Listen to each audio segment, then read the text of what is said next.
Corrigindo então a nossa última atividade, a primeira questão, o gráfico a seguir representa a compressão isobárica exercida por um pistão sobre determinada quantidade de um gás ideal, contido no interior de um recipiente cilíndrico de paredes rígidas, mas com pistão móvel. Sabendo que o pistão se desloca 0,15 metros na vertical, determine. Bem, pelo gráfico você pode perceber que nós temos aí uma compressão isobárica, compressão porque o volume diminui de 4 vezes 10 elevado a menos 4 metros cúbicos para 1 vezes 10 a menos 4 metros cúbicos. Então, se o volume diminui, é uma compressão isobárica porque essa compressão acontece à pressão constante de 3 vezes 10 elevado a 5 newtons por metro quadrado. Na letra A, eu quero saber o módulo do trabalho realizado no trecho MN. Bem, sob pressão de 3 vezes 10 elevado a 5 newtons por metro quadrado, o gás ele tem uma variação de volume de menos 3 vezes 10 elevado a menos 4 metros cúbicos. Porque varia de 4 até 1, então diminui 3, né? Por isso menos 3. Bem, dessa forma então, o módulo do trabalho, a questão pede em módulo, vai ser o módulo da pressão multiplicado pela variação do volume. Então vai ficar o módulo de 3 vezes 10 elevado a 5 por menos 3 vezes 10 a menos 4. Dessa forma então, 3 vezes menos 3 dá menos 9, vezes 10 elevado a 1, já que 5 juntado com menos 4 dá 1. Bem, dessa forma, nós temos que 10 elevado a 1 é 10, 10 multiplicado por menos 9 dá menos 90. De maneira que o módulo do trabalho é o módulo de menos 90, ou seja, o módulo do trabalho é de 90 joules. A letra B pede a intensidade da força que o gás exerce no pistão. Bem, do item anterior, nós temos que o trabalho, isso em módulo, é de 90 joules. Além disso, do enunciado, nós sabemos aí que o deslocamento do pistão é de 0,15 metros. E a gente viu, quando nós falamos do trabalho realizado por um gás, que a definição de trabalho vai me dizer que é a força multiplicada pelo deslocamento. Bem, se a definição de trabalho é força vezes o deslocamento, o trabalho é 90, a força eu quero saber, o deslocamento 0,15 metros. Pego o 0,15, passa dividindo, então a força é 90 dividido para 0,15, isso vai me dar então uma força de 600 newtons. Segunda questão. O gráfico abaixo da pressão em função do volume representa as transformações de um sistema termodinâmico. Considere o trabalho realizado nos trechos AB, BC e CD e assinale a alternativa correta. Bem, as alternativas, ela vai falar sobre o trabalho em determinados trechos. Ela vai falar, tem a alternativa que fala sobre o trabalho no trecho AB, tem a alternativa que fala sobre o trabalho no trecho BC e tem a alternativa que fala sobre o trabalho no trecho CD. O que é que eu vou fazer? Eu vou calcular o trabalho nos 3 trechos e vou ver, dentre o cálculo do trabalho nos 3 trechos, qual é a alternativa correta. Vamos lá então. No trecho CD, eu vou começar por ele, observem que o ciclo ele aponta para a esquerda. Como o ciclo aponta para a esquerda, o trabalho realizado é um trabalho sobre o sistema, ou seja, vai ser um trabalho negativo. Bem, seu valor ele é numericamente igual à área do trapézio sombreado que a gente pode observar lá no nosso gráfico, no nosso diagrama. Desse modo, então, para a gente calcular o trabalho, eu tenho que pegar então a área desse trapézio. Então vamos lá, o trabalho no trecho CD vai ser menos, porque como eu falei é um trabalho negativo, já que o trecho CD aponta para a esquerda, menos a área do trapézio, que é base menor mais base maior, vezes a altura sobre 2. Desse modo então o trabalho vai ficar menos a base menor, observe que a base menor é 2, mas a escala no eixo é 10 elevado a 6. Então a base menor é 2 vezes 10 elevado a 6. Mais a base maior, que é 4 vezes 10 elevado a 6. A altura é a distância do 2 até o 3. Está aí no eixo do volume. A distância do 2 até o 3 é 1. Então a altura desse trapézio é 1, dividido para 2. Bem, desse modo então o trabalho no trecho CD vai ficar menos 2 mais 4 dá 6, vezes 10 elevado a 6 sobre 2. O 1 eu descartei porque não altera o resultado. Então o trabalho no trecho CD ele vai ser menos 3 vezes 10 elevado a 6 joules. Ou seja, o sistema sofre esse trabalho no trecho CD. Bem, o item que fala sobre o trabalho no trecho CD, além de dizer que o sistema realiza o trabalho, o sistema não realiza, ele sofre o trabalho, ainda fala que o trabalho seria 2 vezes 10 elevado a 6, que é o item A. Portanto, a gente pode com isso já provar que o item A não é o item verdadeiro. Vamos continuar então com os demais trechos, né? No trecho BC agora. No trecho BC o ciclo aponta para a direita. Se ele aponta para a direita, é um trabalho positivo. O sistema realiza o trabalho sobre o ambiente. Ok. Para calcularmos esse trabalho, ele é numericamente igual à área do triângulo, não, do trapézio, falei errado, ele é numericamente igual à área do trapézio sombreado no nosso gráfico. Pega então o trabalho no ciclo BC, ele vai ser então base menor mais base maior, vezes a altura sobre 2, que é a área do trapézio. Então fica, base menor é 4 vezes 10 elevado a 6, base maior 8 vezes 10 elevado a 6, a altura é 1 dividido para 2. 4 mais 2 dá 8, vezes 10 elevado a 6, dividido para 2. O 1 eu descartei porque ele não altera o resultado.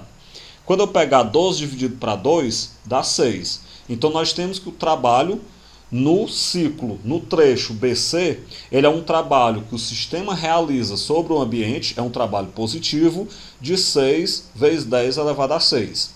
Bem, o item D, ele vai falar sobre o trabalho no ciclo BC, no trecho BC. Só que ele fala que é um trabalho que o ambiente realiza sobre o sistema. Ou seja, seria um trabalho negativo. Então já é falso por isso. Além disso, esse trabalho ele não é de 2 vezes 10 elevado a 6, como diz no item D. Ele é de 6 vezes 10 elevado a 6. Portanto, o item D dá para ser descartado. A resposta correta é, então, B, C ou E. Vamos ver aí qual dos três itens vai ser o correto. Para isso, então, eu vou finalmente calcular o trabalho no trecho AB. Bem, nesse trecho, o ciclo aponta para a direita, então é um trabalho positivo. O sistema realiza trabalho sobre o ambiente. Além disso, ele vai ser numericamente igual à área do retângulo sombreado no gráfico. Como a área do retângulo é base vezes a altura, nós vamos ter que a base do retângulo é 1 e a altura do retângulo é 8 vezes 10 elevado a 6. Portanto, o trabalho no trecho AB é um trabalho de 8 vezes 10 elevado a 6 joules e é um trabalho que o sistema realiza sobre o ambiente, ou seja, é um trabalho positivo. Dessa forma, então, a resposta correta é a letra E. Terceira questão. As transformações ocorridas em um sistema termodinâmico estão representadas no gráfico a seguir. Considere as informações contidas no diagrama e determine o trabalho realizado em cada trecho, né? Vamos lá então. Na letra A, eu quero o trabalho no trecho LM. Bem, o trabalho no trecho LM é numericamente igual à área desse retângulo e ele é um trabalho positivo porque o trecho LM aponta para a direita. Dessa forma, então, o trabalho vai ser base vezes a altura. A base do retângulo é 1, a altura é 8 vezes 10 elevado a 6, porque a escala do eixo aí da pressão é 10 elevado a 6. Portanto, o trabalho no trecho LM é de 8 vezes 10 elevado a 6 joules. Bem, no item B, vai pedir o trabalho no trecho MN. Bem, novamente, isso é um trabalho que é numericamente igual à área do retângulo, não, do trapézio sombreado, que é o trapézio em amarelo, ok?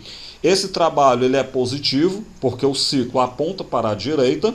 Então, se ele é numericamente igual à área do trapézio, vai ficar então base menor mais base maior vezes a altura sobre 2. A base menor é 4 vezes 10 elevado a 6. A base maior é 8 vezes 10 elevado a 6. A altura é 1 dividido para 2. 4 mais 8 dá 12 vezes 10 elevado a 6 dividido para 2. O 1 multiplicando a gente coloca se quiser.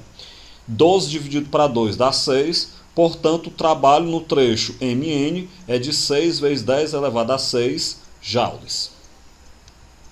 Quarta questão.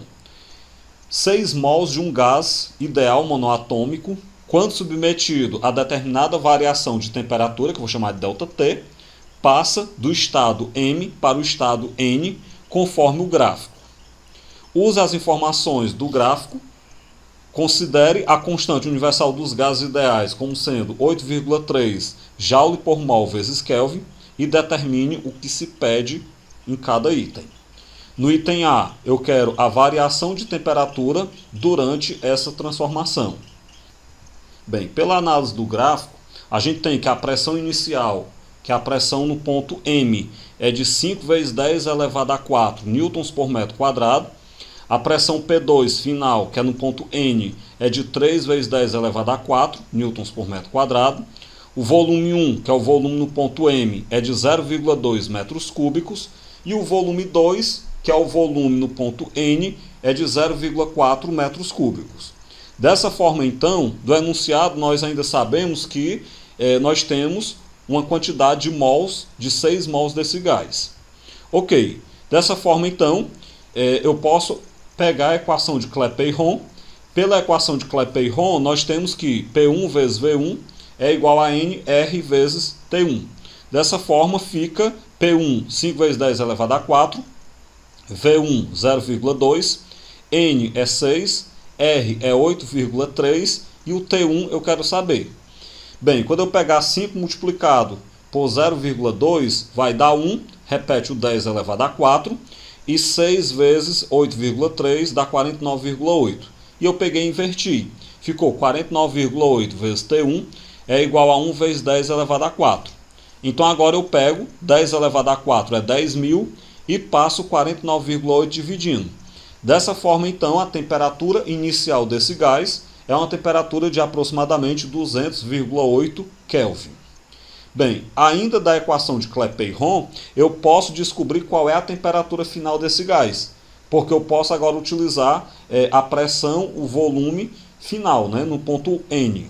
Bem, P2 vezes V2 é igual a NR vezes T2, então vai ficar 3 vezes 10 elevado a 4, que é o P2, multiplicado por 0,4, que é o V2, é igual ao N, que é 6, vezes o R, que é 8,3. Isso vezes o T2.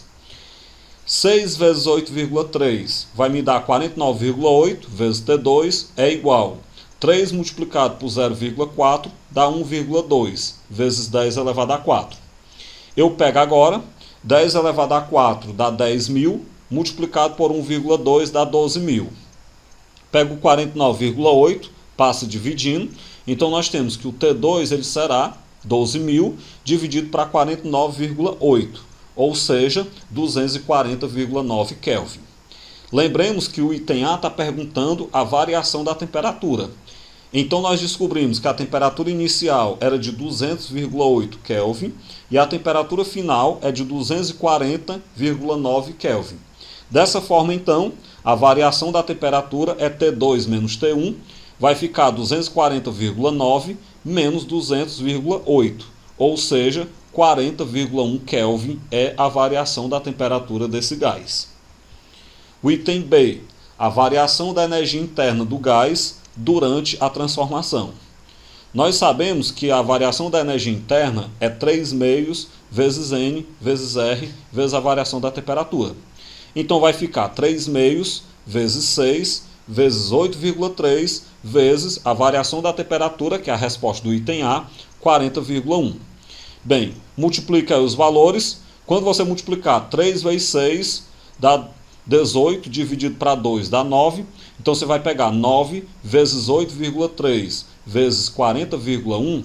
Isso vai dar então 2.995,5 joules. Bem, esse valor ele é aproximadamente igual a 3.000. Se ele é aproximadamente igual a 3.000, quando eu colocar em notação científica, nós vamos ter uma variação da energia interna de aproximadamente 3 vezes 10 elevado a 3 joules. A letra C, o trabalho realizado pelo gás ao passar do estado M para o estado N.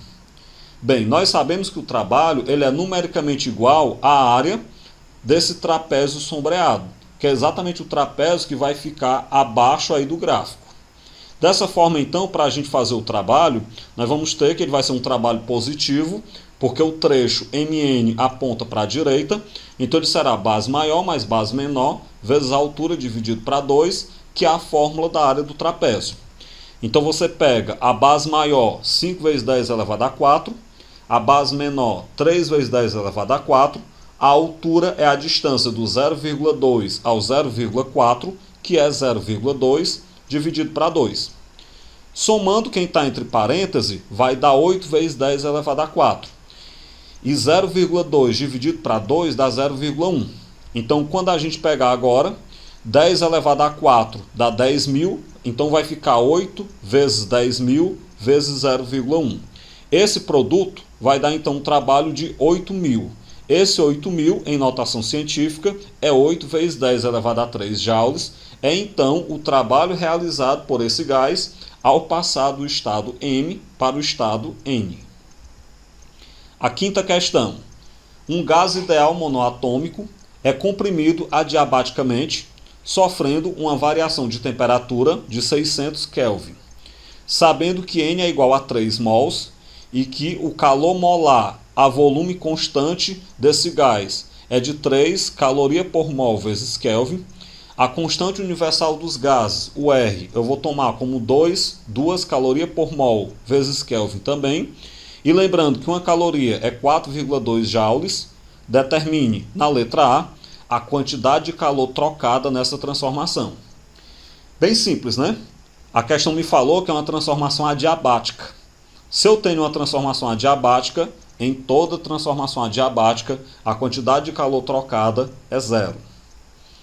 A letra B, a variação de energia interna do gás, isso em joules, eu não quero em caloria.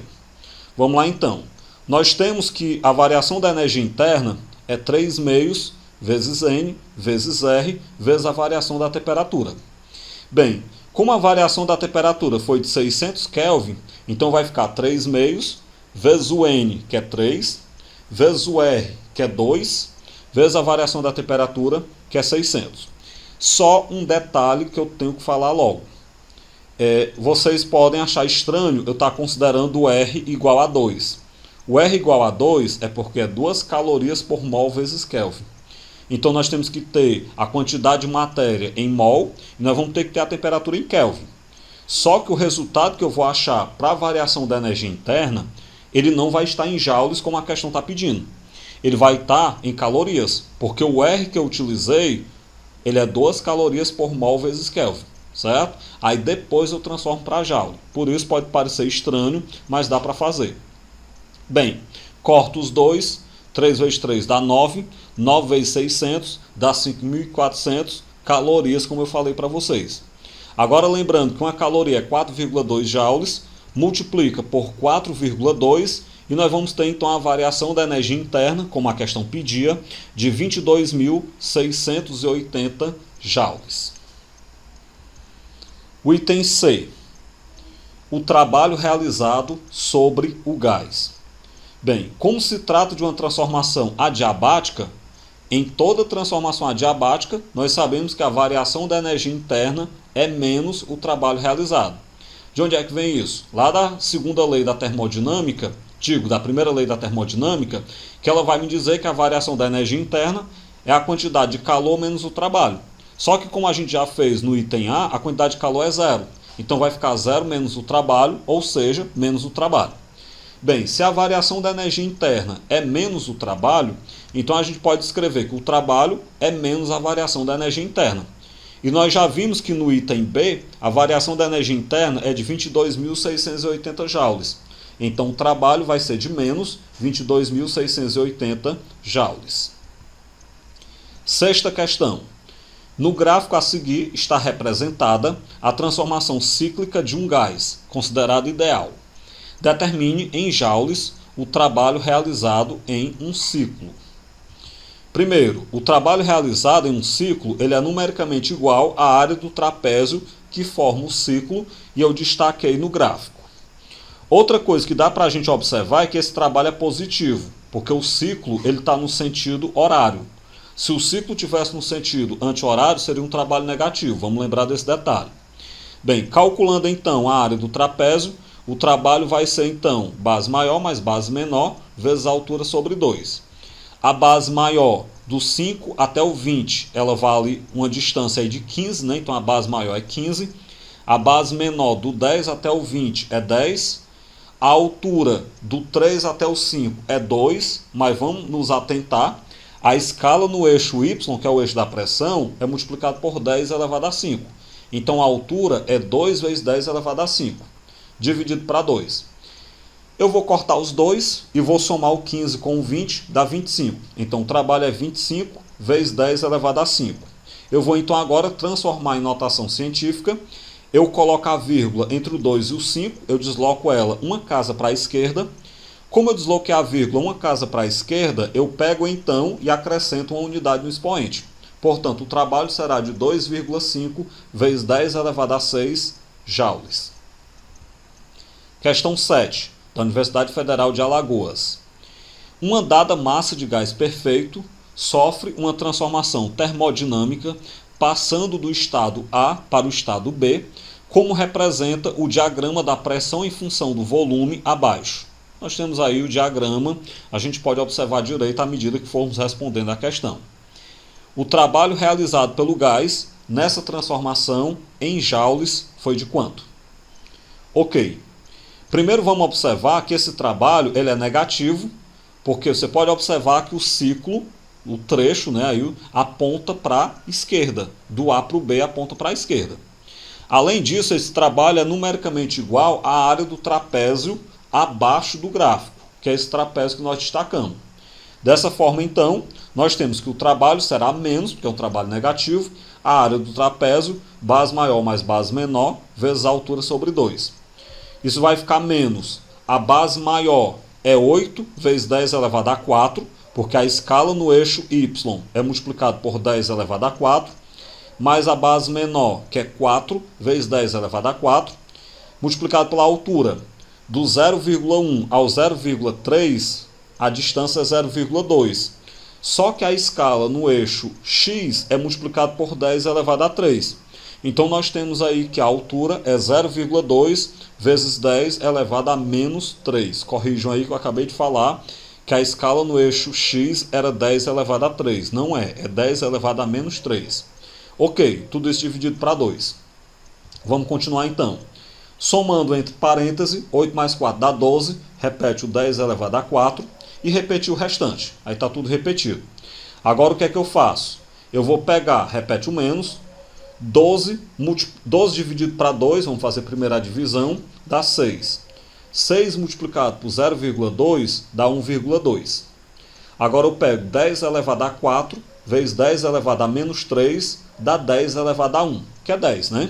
Então, finalmente, o trabalho será menos 1,2 vezes 10, vai dar então menos 12 joules, e a resposta correta é o item D. Oitava questão. Um refrigerador, operando segundo um ciclo de Carnot, transfere calor de certa massa de água a 0 graus Celsius para o ambiente de temperatura igual a 30 graus Celsius. Após algum tempo, verifica-se que se formaram 91 kg de gelo a 0 graus Celsius. Considere uma caloria igual a 4,2 joules. Considere que o latente de fusão do gelo é 80 calorias por grama. E considere que 1 kWh é igual a 3,6 vezes 10 elevado a 6 joules. E determine na letra A quantidade de calor retirada da água. Bem, do enunciado nós temos que a massa de gelo, que foi aí transformada em água, é uma massa de 91 kg, que claro, dá 91 mil gramas. Além disso, nós sabemos que o latente de fusão do gelo é 80 calorias por grama. Dessa forma, então, a quantidade de calor retirada da água para poder transformar em gelo vai ser massa vezes o latente de fusão. Ou seja, então, a massa de 91 mil gramas multiplicado pelo latente de fusão, que é 80. Esse produto, então, vai me dar uma quantidade de 7.280.000. Bem, 7.280.000, em notação científica, eu coloco a vírgula entre o 7 e o 2, então vai ficar 7,28 Como eu desloquei a vírgula 6 casas para a minha esquerda, 7,28 vezes 10 elevado a 6 calorias. Isso é então a quantidade de calor que foi retirado da água. A letra B. A quantidade de calor fornecida ao meio externo. Eu retiro o calor da água e transfiro para o meio externo. Então, quanto de calor eu transferi para o meio externo? Ok, para a gente responder o item B, nós sabemos que a temperatura inicial, a temperatura não é nem inicial, a temperatura da fonte quente, que é o meio externo, é 30 graus Celsius, que dá 303 Kelvin. E sabemos também que a temperatura da fonte fria, que é o interior da geladeira, é 0 graus Celsius, que é 273 Kelvin. Bem, por outro lado, como se trata de um ciclo de Carnot, nós sabemos que existe uma proporcionalidade entre as quantidades de calor das fontes quente e fria e suas respectivas temperaturas absolutas. Então a gente pode escrever que Q1 sobre Q2 é igual a T1 sobre T2. Bem, o Q1 eu quero saber. O Q2 é exatamente a quantidade de calor retirada da água, retirada da fonte fria, que é o interior da geladeira, que é a resposta do item A, que é 7,28 vezes 10 elevado a 6. O T1 é 303, que é a temperatura de dentro da geladeira. É a temperatura do ambiente externo, fora da geladeira, 303. E o T2, que é a temperatura de dentro da geladeira, 273 Kelvin. Ok, podemos fazer aí produto dos meios pelos extremos. Então vai ficar 273 vezes Q1 é igual a 7,28 vezes 303 dá 2.205,84 vezes 10 elevado a 6. Pego o 273, passa dividindo. Então quando eu pegar 2.205,84 dividido para 273, isso vai dar 8,08. Repete o vezes 10 elevado a 6. Então essa é a quantidade de calor que foi despejada no meio externo por essa geladeira. A letra C. Qual foi o trabalho fornecido ao sistema em kWh? A geladeira, o refrigerador, é uma máquina térmica reversa. Então ela vai retirar calor de uma fonte quente e despejar numa fonte fria graças a um trabalho externo que é fornecido ao sistema. Então que trabalho externo foi esse? Só que eu quero em kWh. Bem, nós sabemos, aí da segunda lei da termodinâmica, que o trabalho é Q1 menos o Q2. Então esse trabalho vai ficar 8,08 vezes 10 elevado a 6, menos 7,28 vezes 10 elevado a 6. Isso então vai dar 0,8 vezes 10 elevado a 6. 10 elevado a 6 dá 1 milhão. 1 milhão multiplicado por 0,8 dá 800 mil calorias. Bem, mas eu não quero em calorias, eu quero em kWh. O que é que eu faço? Primeiro eu transformo em joule. Como é que eu vou transformar em joule? Eu lembro que uma caloria é 4,2 joules, então multiplicando por 4,2, nós vamos ter um trabalho de 3.360.000 joules. Ok, mas eu quero não em joule, eu quero em kWh. Vamos lembrar que 1 kWh é 3,6 vezes 10 elevado a 6 joules. Então primeiro eu vou colocar isso em notação científica. Vai ficar então 3,33 vezes 10 elevado a 6 joules. Eu só coloquei a vírgula entre o 3 e o 3. E como eu desloquei a vírgula 6 casas para a minha esquerda, eu coloquei 6 no expoente. E agora então, para transformar em kWh, eu divido esse valor por 3,6 vezes 10 elevado a 6 joules, que é o valor de 1 kWh. Bem, corto 10 elevado a 6, divido 3,36 por 3,6. Essa divisão vai dar aproximadamente 0,93 kWh. Isso foi então o trabalho fornecido ao sistema para que esse refrigerador fizesse esse trabalho, fizesse essa operação. O que acontece? Nesse ciclo que nós estamos falando, isso quer dizer que o refrigerador consumiu 0,93 kWh de energia. Nona questão.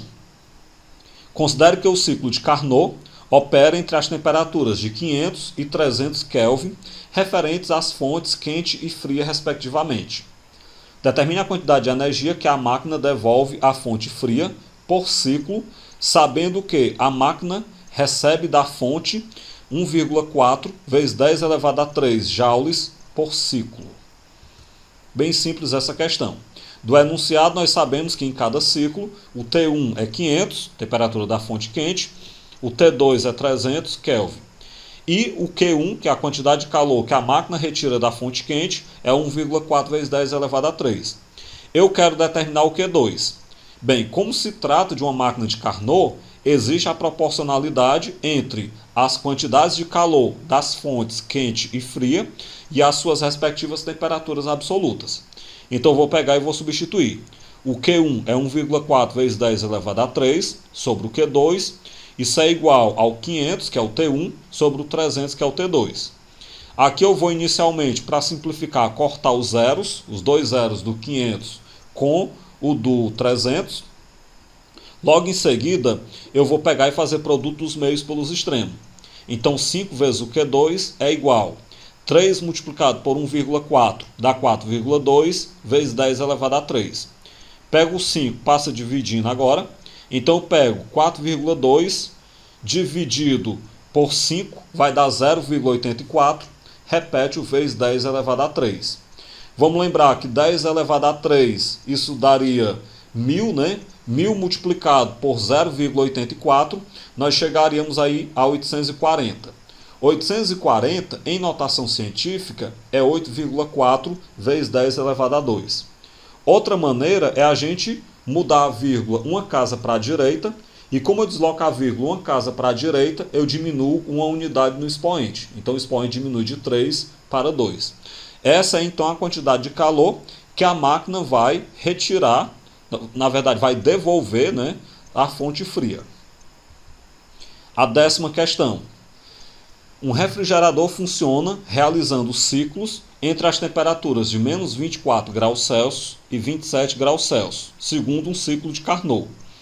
Em cada ciclo, 500 joules de calor são rejeitados para a fonte quente, ou seja, isso aí é o Q1. Determine, na letra A, o trabalho do compressor em cada ciclo. Bem, do enunciado, nós sabemos que em cada ciclo o T1 é 27 graus Celsius, que é a temperatura da fonte quente, ele vai ser 300 Kelvin. O T2, que é a temperatura da fonte fria, menos 24 graus Celsius, isso é 249 Kelvin. Além disso, o Q1 é 500 Joule. Bem, como se trata de uma máquina de Carnot, exige a proporcionalidade entre as quantidades de calor e as suas respectivas temperaturas absolutas. Então vamos substituir. O Q1 é 500 sobre o Q2 é igual, o T1 é 300 e o T2 249. Eu vou cortar os dois zeros do 500 e do 300 para simplificar. E agora eu faço produto dos meios pelos extremos. Então 3 vezes o Q2, quando eu pegar 5 vezes 249, dá 1245. Pego o 3, está multiplicando, passa dividindo. 1245 dividido para 3 vai dar 415 joules. O que isso quer dizer? Isso ainda não é a resposta que eu quero.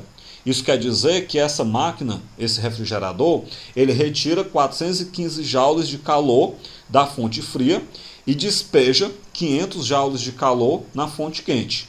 O que a questão está perguntando é o trabalho que o compressor desse refrigerador ele realiza em cada ciclo. Agora eu vou então para a segunda lei da termodinâmica. Lá eu sei que o trabalho é o Q1 menos o Q2.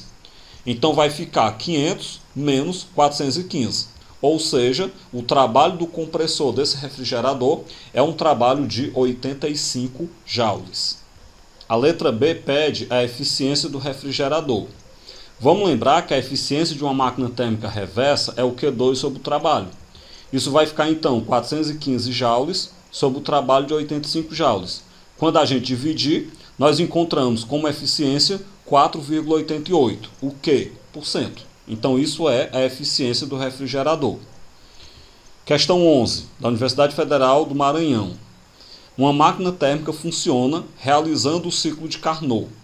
Em cada ciclo, o trabalho útil fornecido pela máquina ele é de 2.000 joules. As temperaturas das fontes térmicas são 227 graus Celsius e 27 graus Celsius, respectivamente. A questão vai perguntar 3 coisas: o rendimento da máquina, a quantidade de calor retirada da fonte quente e a quantidade de calor rejeitada para a fonte fria são respectivamente quanto? Vamos lá então. Do enunciado, nós temos que a temperatura da fonte quente é 227 graus Celsius, que dá 500 Kelvin. E a temperatura da fonte fria, que é 27 graus Celsius, isso vai dar 300 Kelvin. Daí então, a gente pode a partir daí calcular o rendimento dessa máquina de Carnot, já que o rendimento é 1 menos T2 sobre T1. Isso vai ficar 1 menos 300 sobre 500. 300 dividido para 500 dá 0,6. 1 menos 0,6 dá 0,4. E 0,4 é 40%. Então nós já sabemos que o rendimento dessa máquina é de 40%.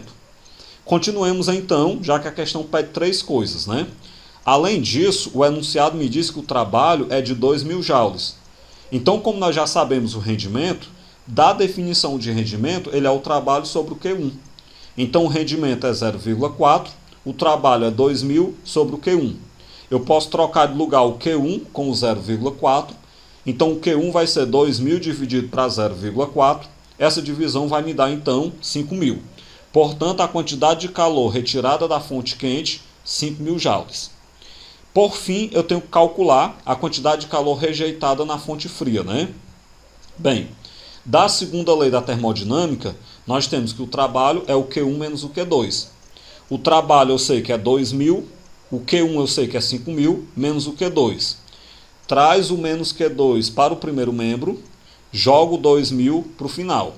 Então vai ficar Q2 é 5.000 menos 2.000, ou seja, o Q2, 3.000 joules.